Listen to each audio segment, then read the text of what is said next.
Hey everybody, it is Elle again, coming back for another TTC update for all of you guys. So big, exciting stuff happening. So this morning I had my cycle day 3 testing. So I'll tell you all about it.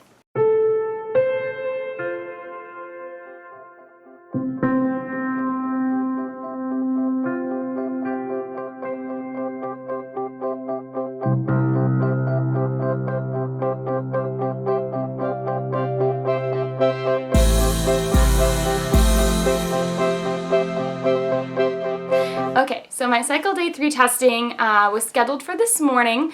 It was a little jarring because I work as a night shift nurse and I am not used to getting up early in the morning. I literally usually get home from my shift around 8 a.m.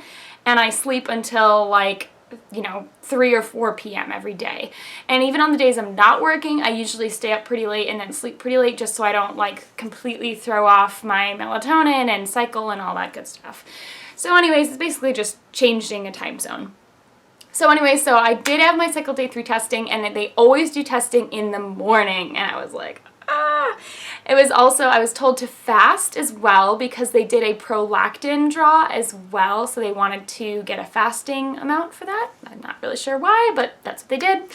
So I went in and, we sat in the office for a while. This time they were really quick about the blood. They have their own little side office. You just go in, you sign a sheet and they just call you in, and all the testing is done in the office. I thought I'd have to go to a separate building or a separate room, and it was all done in this little office. They have all these little side doors and stuff. I don't know. So they called me and I went in, super easy blood draw, literally a pinch. I didn't even fill out. They're really, really good there about getting your blood and everything. So they did my blood draw and everything was great with that. I haven't had the results back from that yet, but I hopefully will soon.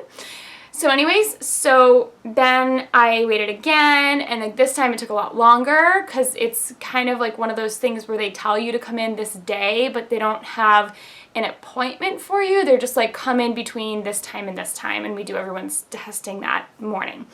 So so it was a little bit of a longer wait because it's more like a walk-in. It's not an appointment. Or I think they did give me a time, but it's really a walk-in. So we waited a little bit longer for the ultrasound. I want to say that again took maybe half an hour to wait for. So not any record-breaking times here. Just that's how it is. So we went in, and luckily I brought my husband with me because I was I don't want to. It's super early in the morning for me. I was super tired because I had tried to go to bed early and I couldn't, and I was just really tired. So luckily he drove me in and he was hanging out with me during this. So so I went in for the internal ultrasound, and they, and it felt totally fine. So I had no problems with that. It didn't hurt or anything. It was just weird. It's a weird feeling. It's like a speculum. It's just not fun. So so my husband got to sit with me and everything and watch the ultrasound, which was pretty neat. I think ultrasounds are cool, so I thought it was fun to watch. And as they were going, I think they said, so my lining was 4 or 5 milliliters, millimeters. And I was like, oh, is that normal? And they're like, oh yeah, that's great. And I was like, okay. And then I didn't ask them if anything else was normal. I don't know why. I just I said that once, and then I was like, okay. And then they go to my ovaries and they're counting left and right. And I forget which was left and which was right. But the first one they go to, left or right or whatever, the first one they go to, they just start counting all the follicles. And as they're counting, I'm like I said, I'm tired, my husband's tired. We're not asking if it's normal. We're just sitting there.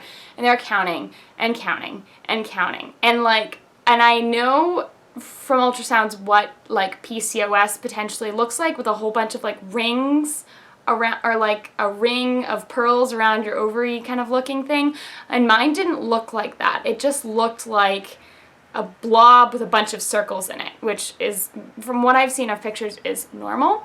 So, but I didn't ask them. I wish I just asked them. So they're counting and counting and counting and counting, and on the first ovary they count 11 follicles. And then they go over to the next one and they count 15 or 16 follicles. And you're all done, you're all set, here's a pad if you need one, you're good. And I didn't even ask them, when am I going to get my results? I didn't ask them anything. And I really wish I had, because it occurred to me as we were leaving MGH. Literally, we're pulling out of the parking lot, and it just dawns on me. I'm I don't know how many follicles are normal. And I was I only know what PCOS looks like from A, nursing school, and B, like looking this up online before I went to this ultrasound to know if this was normal or not. And I didn't look up anything about numbers. And so I was like, that's really weird. That kind of seems like a lot. 26 seems like a lot for cycle day 3 when I'm on no medications at all. None. I even stopped all my supplements before this just to make sure they didn't interfere with anything.